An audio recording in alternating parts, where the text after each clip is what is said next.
السلام عليكم ورحمة الله وبركاته. أعوذ بالله من الشيطان الرجيم.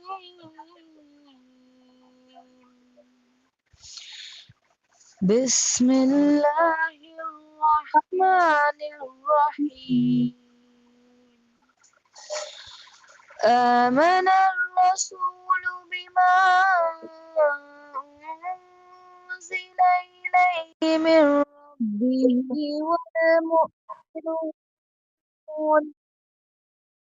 كل آمن بالله وملائكته وكتبه ورسله لا نفرق بين أحد من رسله وقالوا سمعنا وأطعنا غفرانك ربنا وإليك المصير. لا يكلف الله نفسا إلا وسعها لها ما كسبت وعليها ما اكتسبت ربنا لا تؤاخذنا إن نسينا أو أخطأنا ربنا ولا تحمل علينا إصرا كما حملته على الذين من قبلنا ربنا ولا تحملنا ما لا طاقة لنا به واعف عنا واغفر لنا وارحمنا أنت مولانا فانصرنا على القوم الكافرين صدق الله العليم. அளவிலா கருணைமினிலா கிருபையுடைய அல்லாஹ்வின் பெயரால் ஆரம்பிக்கிறேன். இந்த தூதர் தம் இறைவனிடமிருந்து தமக்கு அருளப்பட்டதன் மீது நம்பிக்கை கொண்டுள்ளார். அவரை ஏற்றுக்கொண்டவர்களும் அந்த வழிகாட்டுதலின் மீது நம்பிக்கை கொண்டுள்ளனர்.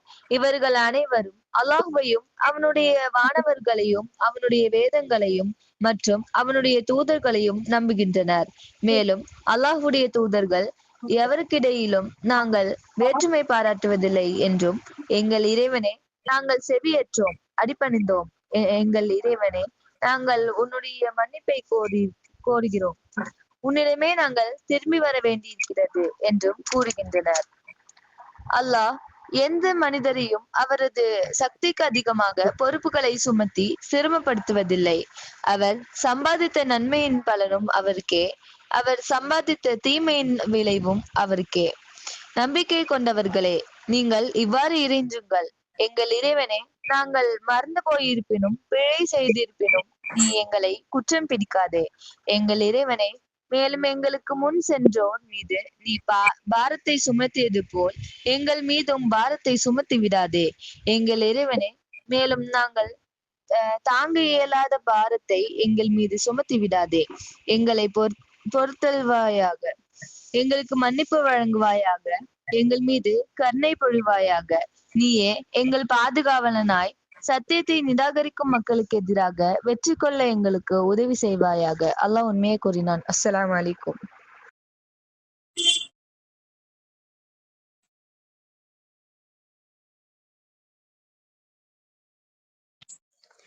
السلام عليكم ورحمة الله وبركاته.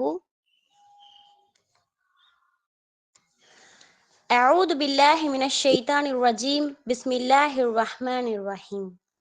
ربي اشرح لي صدري ويسر لي أمري واحلل عقدة من لساني يفقهوا قولي.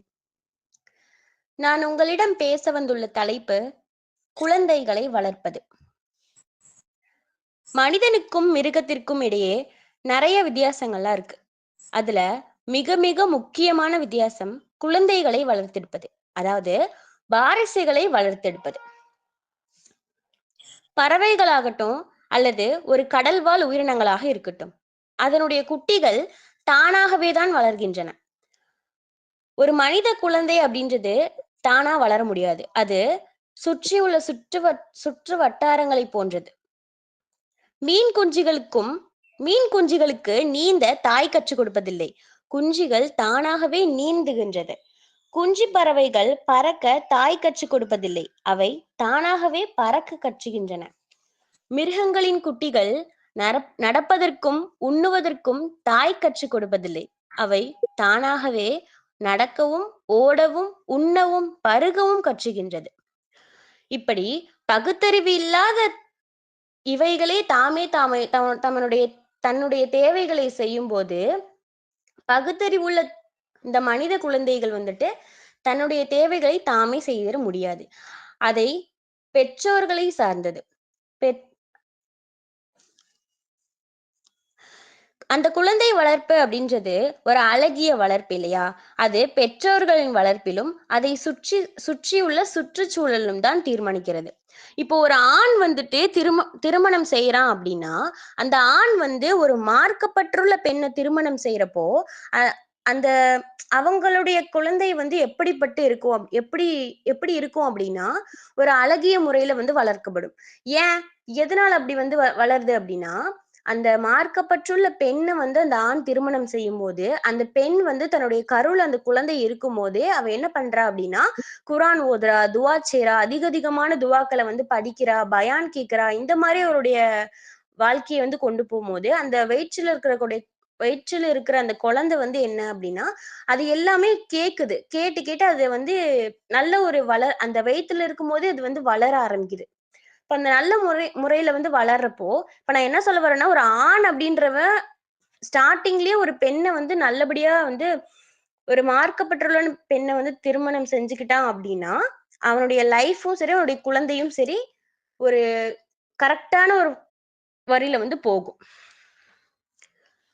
குழந்தைகள் அப்படின்றவங்க வந்து பெற்றோர்கள் நம்ம எப்படி இருக்கோம், நம்மளுடைய நடவடிக்கை எப்படி இருக்கு, நம்ம எல்லார்கிட்டயும் எப்படி பேசுறோம் அப்படின்றத வந்து அவங்க ஃபர்ஸ்ட் பார்ப்பாங்க. அதை வந்து அவங்க வந்து உள்வாங்கிப்பாங்க.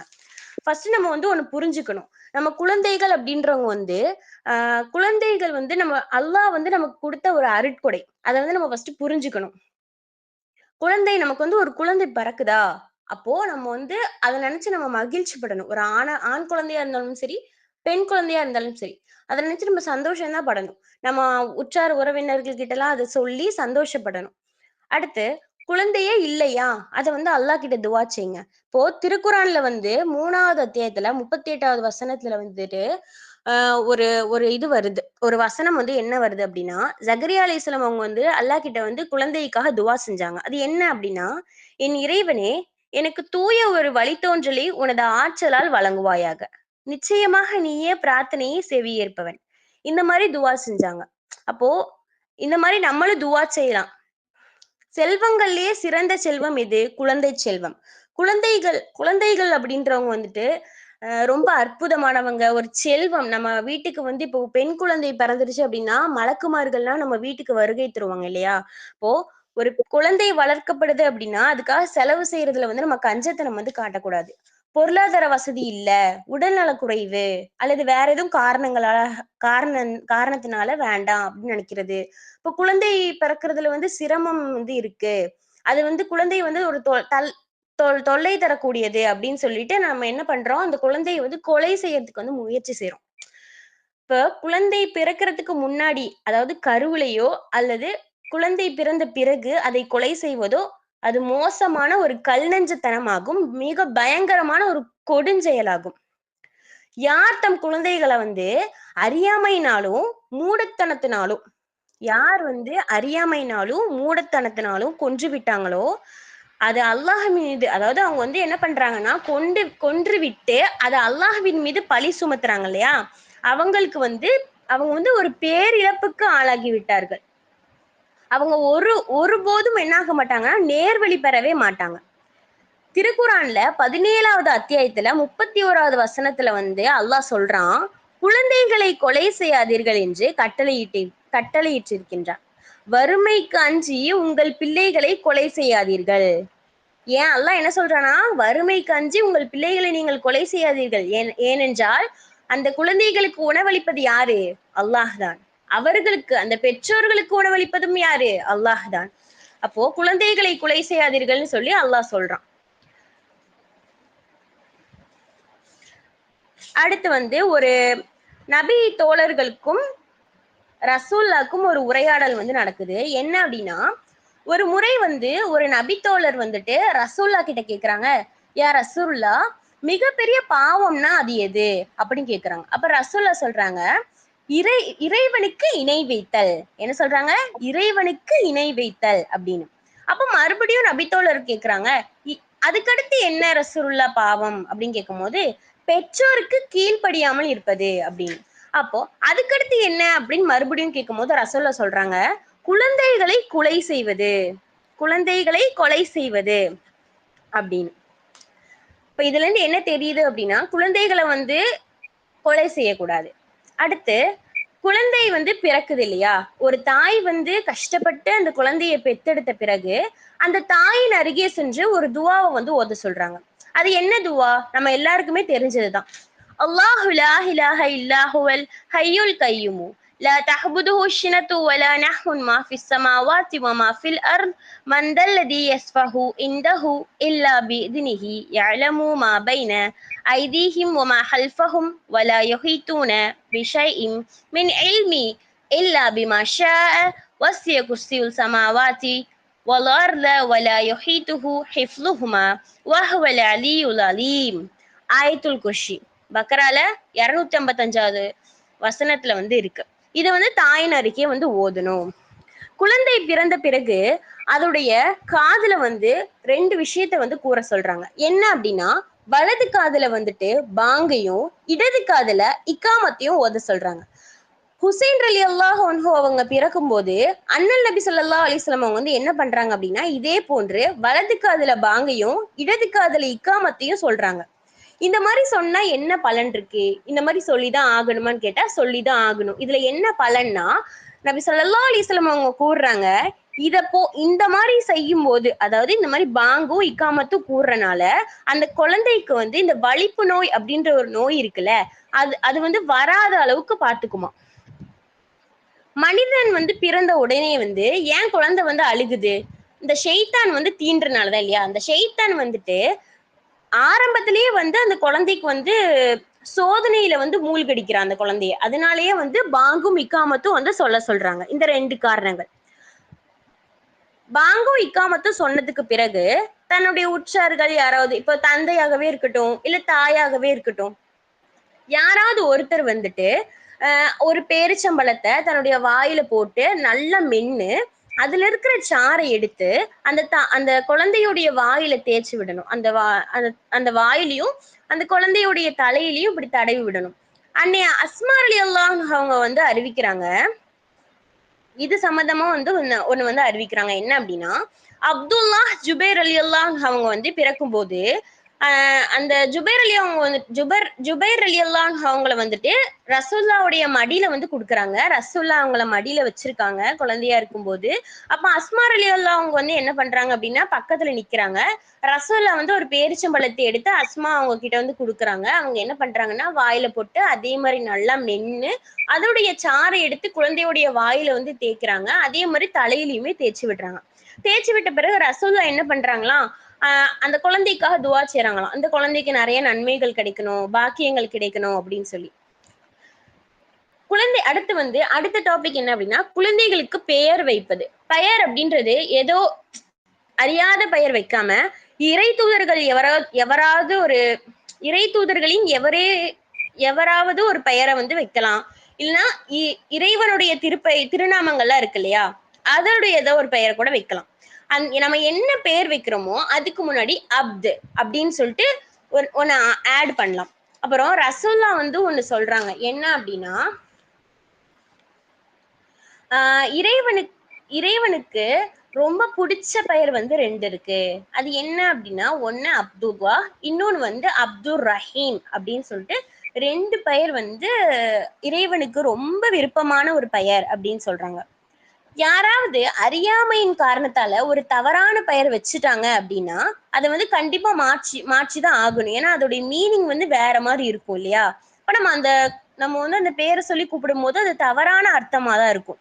இப்ப இது சம்பந்தமா ஒரு ஒரு விஷயம் வந்து சொல்றேன். என்ன அப்படின்னா, உமர் அலி அல்லாஹ் அவங்க வந்துட்டு ஒரு பெண் குழந்தைக்கு வந்து ஆசியா அப்படின்னு வந்து பேர் சொல்றாங்க. அப்ப ரசூல்லா வந்து அதை மாற்றி ஜமீலா அப்படின்னு வைக்கிறாங்க. ஒரு நாள் அபு சல்மா ரலியல்லாஹு அன்ஹு அவங்க வந்துட்டு அவங்களுடைய மகள் அபு சல்மா அவங்களுடைய மகள் வந்துட்டு ஒருவருக்கு பர்ரா அப்படின்னு பேர் வைக்கிறாங்க. அந்த பர்ரா அப்படின்றதுக்கு என்ன மீனிங் அப்படின்னா தூய்மையானவள் அப்படின்னு வந்து பொருள். அப்ப ரசூல்லா வந்து சொல்றாங்க, தன்னைத்தானே தூய்மையானவள் சொல்றது வந்து சரியில்லை அப்படின்னு சொல்றாங்க. அப்ப மக்கள்லாம் வந்து கேக்குறாங்க, ஏன் ரசூல்லா அப்ப வேற என்னதான் பேர் வைக்கலாம் அப்படின்னு கேட்கும்போது ரசூல்லா சொல்றாங்க, ஜைனப் அப்படின்னு பெயர் வைக்கலாம் அப்படின்னு சொல்லி ஜைனப் அப்படின்னு பெயர் சொல்றாங்க. அடுத்து என்னன்னா, குழந்தை பிறந்த பிறகு 7வது நாள் அக்கீகா கொடுக்கணும் இல்லையா?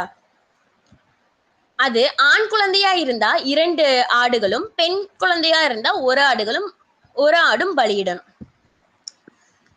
இப்போ என்னால வந்து 2 ஆடு கொடுக்க முடியாது அப்படின்னா நம்ம ஒரு ஆடு கொடுத்துக்கலாம், அது தவறு இல்லை. ஆனா ஆடு வந்து கொடுத்துதான் ஆகணும். குழந்தை வந்து பிறந்த பிறகு அதனுடைய முடிய வந்து இறக்கி அதனுடைய எடைக்கு தகுந்த மாதிரி தங்கமோ அல்லது வெள்ளியோ தானம் செய்யும் தானம் வந்து செய்யணும். ஆண் குழந்தை பிறந்த பிறகு 7வது நாள் வந்து கத்துனா வந்து செய்யணும். அப்படி செய்ய முடியல, 7வது நாள் செய்ய முடியல அப்படின்னா அந்த குழந்தையுடைய 7வது வயதுல வந்து அந்த கத்னா வந்து செய்யணும். இது வந்து இஸ்லாமிய அடிப்படைகளில் மிக மிக ஒன்றாகும். அடுத்து குழந்தைக்கு வந்து பால் ஊட்டுறது. இப்ப தாயின் மீது கடமையா இருக்கு என்ன? பால் ஊட்டுறது. சில பேர் எப்படி இருக்காங்கன்னா, நம்ம வந்து குழந்தைக்கு பால் ஊட்டுறோம் அப்படின்னா நம்மளுடைய உடம்புடைய அழகு வந்து போயிடும் அப்படின்னு நினைக்கிறாங்க. ஆனா இது வந்து கண்டிப்பா வந்து இது தாயுடைய கடமை. குழந்தைக்கு பால் ஊட்டுவது மிக மிக கடமை. ஒரு தாய் அப்படின்றவ தன்னுடைய குழந்தைக்கு பால் ஊட்டும் போது அவ என்ன சிந்தனையில இருக்கணும் அப்படின்னா, இப்ப சினிமா பாட்டோ இல்ல இப்போ ஒரு மூவியோ இந்த மாதிரி கேட்காம அவ வந்து எப்படி இருக்கணும்னா, ஒரு பயான் கேட்கறது, நிறைய குரான் ஓதுறது, நிறைய வந்து குரானை படிக்கிறது, துவாவை படிக்கிறது, இந்த மாதிரி விஷயங்களை ஈடுபடும் போது இப்போ வந்து ரசூல்லாவை பத்தி சொல்றது, இப்ப அவ வந்து பேசணும். இப்போ ஒருத்தவங்க கிட்டே சொல்ற மாதிரி இருக்கட்டும், இல்ல அவளே அவகிட்ட பேசுற மாதிரி இருக்கட்டும், ஏகத்துவத்தை பத்தி சொல்லணும், நபியை பத்தி சொல்லணும். இப்ப இந்த மாதிரிலாம் சொல்லும் போது அந்த குழந்தையுடைய உள்ளத்திலும் நரம்பிலும் அப்படி பதிஞ்சிடணும். அந்த அளவுக்கு வந்து இருக்கணும். அப்போ அந்த அவ கருவுல இருக்கும் போதும் சொல்லணும், அவ பாலூட்டும் போதும் சொல்லணும். அடுத்து குழந்தைகளை பயமுறுத்தி வளர்க்காதீர்கள். அப்படி அந்த மாதிரி வளர்க்கும் போது அவருடைய உள்ளத்துல வந்து அந்த குழந்தையுடைய உள்ளத்துல வந்து ஒரு பயம் வந்து ஏற்படுது. அப்ப அந்த மாதிரி பயம் வந்து ஏற்படும் போது அந்த குழந்தையுடைய வாழ்நாள் முழுவதும் என்ன இருக்குன்னா, ஒரு சின்ன சின்ன விஷயத்துக்கு கூட அந்த குழந்தை வந்து பயந்து பயந்து வாழுது. அதோடைய சாதனைன்ற ஒரு காலம் வரும் பாத்தீங்களா? அந்த சாதனை புரிய தகுதியற்ற அந்த ஒரு குழந்தை வந்து மாறுது. சாதிக்க தகுதியற்ற ஒரு குழந்தையா மாறுது. குழந்தைகளை வந்து சிறு சிறு விஷயங்களுக்காக திட்டுவது, அடிப்பது, விரட்டுவது, அதட்டுவது, இந்த மாதிரி விஷயங்கள்லாம் வந்து நம்ம முக்கியமா தவிர்த்துக்கணும். அடுத்து அவங்கள வந்து மத்தவங்க கிட்ட குறைகளை வந்து இப்போ பக்கத்து வீட்டுக்காரவங்க முன்னாடி அவங்கள அசிங்கப்படுத்துறது, அவங்கள இந்த மாதிரி ஏசுவது, இப்படி இப்படி பண்ணாத அப்படி பண்ணாத அவங்க முன்னாடி சொல்லும் போது அந்த குழந்தைகளுடைய மனசு வந்து ரொம்ப புண்படுது. பின்ன பெற்றோர்களை வந்து அவங்க எந்த ஒரு கண்ணோட்டத்துல பார்ப்பாங்க அப்படின்னா, ஒரு ஒரு சீ அப்படின்ற ஒரு எண்ணத்துலதான் வைப்பாங்க. அல்லாஹ் என்ன சொல்லியிருக்கான்னா, உங்களுடைய பெற்றோர்களை வந்து சீ என்று கூட கூறாதீர்கள் அப்படின்னு சொல்லியிருக்கான். ஆனா பெற்றோர்களே இது யாரு வழி நடத்தி கொடுக்கறது? வழி எடுத்து கொடுக்கறது வந்து பெற்றோர்கள் தான். அப்போ இந்த மாதிரி விஷயங்களை வந்து பெற்றோர்களாகிய நாம் வந்து தவிர்த்து கொள்ளணும். குழந்தைகள் வந்து உங்ககிட்ட ஏதாவது கேட்கறாங்க அப்படின்னா வசதிக்கேற்ப அவங்களுடைய தேவைகளை வந்து பூர்த்தி செய்யுங்க. அவங்களை எப்பவுமே மகிழ்ச்சியாக வச்சுக்கோங்க. கீழ்ப்படிந்து நடக்கணும். ஒருத்தவங்க உங்ககிட்ட ஒரு கேட்கறாங்கன்னா அதுக்கு ஒரு அமைதியான முறையில பேசணும். அவங்களுக்கு வந்து ஒரு மரியாதை கொடுத்து பேசணும் அப்படின்றத வந்து நீங்க கற்றுக் கொடுங்க. பாசத்துடன் சிறு குழந்தைகளை வந்து தலைய தடவி மடியில போட்டு முத்தம் கொடுத்து அன்பா பேசி பாசத்துடன் நடந்துக்கணும். இப்ப இது சம்பந்தமா ஒரு விஷயம் வந்து சொல்றேன். என்ன அப்படின்னா, ஒரு நாள் வந்துட்டு உமர் அலி அல்லாஹ் அவங்களுடைய ஆட்சி காலத்துல யார் வர்றாங்க அப்படின்னா ஆமீர் வந்துட்டு வர்றாங்க. அவங்க ஆமீர் அப்படின்றவங்க வந்து ஒரு பதவியில இருக்காங்க. அவங்க வந்து உமர் அலி அல்லாஹ் அவங்களுடைய வீட்டுக்கு வர்றாங்க. அவங்க வந்த உடனே பாக்குறாங்க வீட்டுக்குள்ள உமர் அலி அவங்க வந்து படுத்துட்டு இருக்காங்க. அப்போ அந் உமர் அலி உமர் அலி அவங்க மேல வந்துட்டு குழந்தைகள்லாம் அவங்களுடைய மார்பின் மீது ஏறி உட்கார்ந்து விளையாண்டுட்டு இருக்காங்க. அப்ப அதை பார்த்து ஆமீருக்கு ஒரே எரிச்சல், ஒரே ஒரு மாதிரி மூஞ்சிலாம் மாறுது. அப்போ அதை பாத்துடுறாங்க யாரு, உமர் அலி அவங்க வந்து பாத்துடுறாங்க. பார்த்தோன்னே அவங்க என்ன பண்றாங்க அப்படின்னா ஆமீரே அப்படின்னு கூப்பிடுறாங்க. கூப்பிட்டுட்டு நீங்க கேக்குறாங்க, உங்க வீட்டுல வந்து நீங்க எப்படி நடந்துப்பீங்க அப்படின்னு வந்து கேக்குறாங்க. யாரே உமர் அலி அவங்க வந்து கேக்குறாங்க, உங்க வீட்டுல நீங்க வந்து எப்படி நடந்துப்பீங்க ஆமீரே அப்படின்னு கேட்கும்போது இது ஒரு நல்ல ஒரு ஒரு நல்ல ஒரு சான்ஸா இருக்கு ஆமீருக்கு. அப்ப கேக்குறாங்க, நான் எங்க வீட்டுக்குள்ள போனா எங்க வீட்டுல உள்ளவங்க எல்லாருமே முக்குக்கு முக்குக்கு ஒளிஞ்சுப்பாங்க அப்படின்னு சொல்றாங்க. அதாவது அவங்கள பார்த்து பயப்படுவாங்க அப்படின்னு சொல்றாங்க. அப்போ உமர் அலி அவங்க சொல்றாங்க, நீங்க ரசூலுல்லாஹ்வுடைய சமுதாயத்துல ஒருவரா நீங்க இருந்துட்டு இந்த மாதிரி ஒரு மென்மையான ஒரு அன்புடன் உங்க குடும்பத்து கூட இல்லையே, ஒரு முஸ்லீமா நீங்க நடந்து கொள்ள வேண்டும் என்பதை வந்து நீங்க புரிஞ்சுக்கணும் அமீர் அப்படின்னு சொல்லி சொல்றாங்க.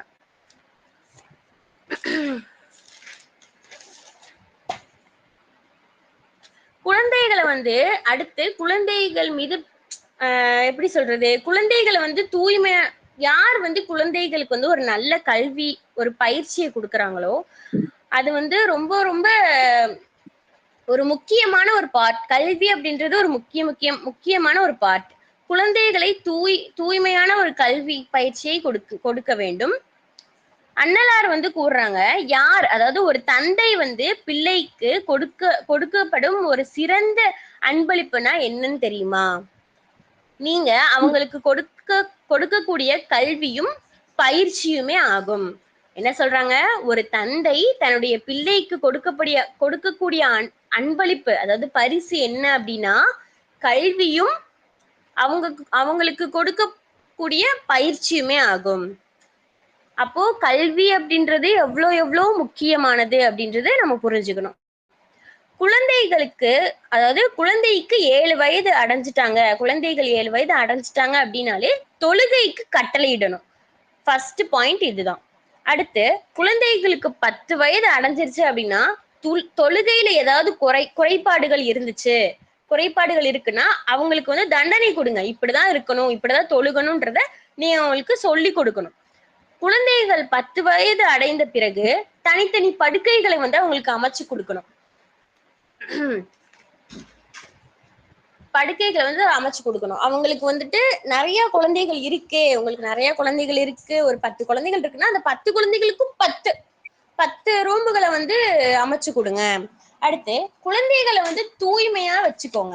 இப்போ பெண் குழந்தையாக இருந்தாலும் சரி, ஆண் குழந்தையாக இருந்தாலும் சரி, குழந்தைகளை வந்து எப்பவுமே தூய்மையாக இருக்கணும், குளிக்க வைக்கணும், தூய்மையான ஆடைகளை மாற்றணும்ன்றத அவங்களுக்கு சொல்லி கொடுங்க. அடுத்து இப்போ ஒரு பெண் குழந்தையா இருக்கு அப்படின்னா அந்த குழந்தைய வந்து இப்ப நான் சொன்ன மாதிரி குளிக்குது, புது ஆடைகளை போட்டுக்கிறது. அதே மாதிரி அந்த குழந்தை என்ன பண்ணுது அப்படின்னா அலங்காரம் செஞ்சுட்டு அது வெளியே காட்டணுன்றதுக்காக அலங்காரம் செஞ்சு அது வெளியே கொண்டு போச்சு அப்படின்னா அதுக்காக நீங்க தண்டனை கொடுக்கலாம். அதை நீங்க சொல்லி புரிய வைக்கணும். இந்த மாதிரி அலங்காரம் அப்படின்றது வெளியே வந்து காட்டக்கூடாது அப்படின்றத நம்ம சொல்லி அவங்களுக்கு புரிய வைக்கணும். மற்றவர்களிடத்துல வந்து அந்த குழந்தைகளை வந்து நம்ம குறை சொல்லி அவங்கள வந்துட்டு மன கஷ்டம் வந்து ஏற்படுத்தக்கூடாது. கடுமையாக வந்து பேசக்கூடாது. அவங்களுக்கு வந்து நம்ம ஒரு நல்ல பழக்கத்தை வந்து சொல்லிக் கொடுக்கணும். என்ன அப்படின்னா ஜக்காத் கொடுக்கறது. ஜக்காத் கொடுக்கறத பத்தி நம்ம சொல்லி கொடுக்கணும். தன்னுடைய வேலைகளை வந்து தாமே செஞ்சுக்கிறதுக்கு வந்து அவங்க முயற்சி செய்யறதுக்கு வேண்டி அவங்களுக்கு தன்னுடைய வேலைகளை வந்து தாமே செய்யறதுக்கு வந்து அவங்கள முயற்சிக்கணும். நான் இப்போ ஒரு ஆண் குழந்தையா இருந்தாலும் சரி, பெண் குழந்தையா இருந்தாலும் சரி, இப்போ ஒரு அல்லாஹ் வந்து என்ன சொல்றான் அப்படின்னா, ஒரு நிமிஷம்,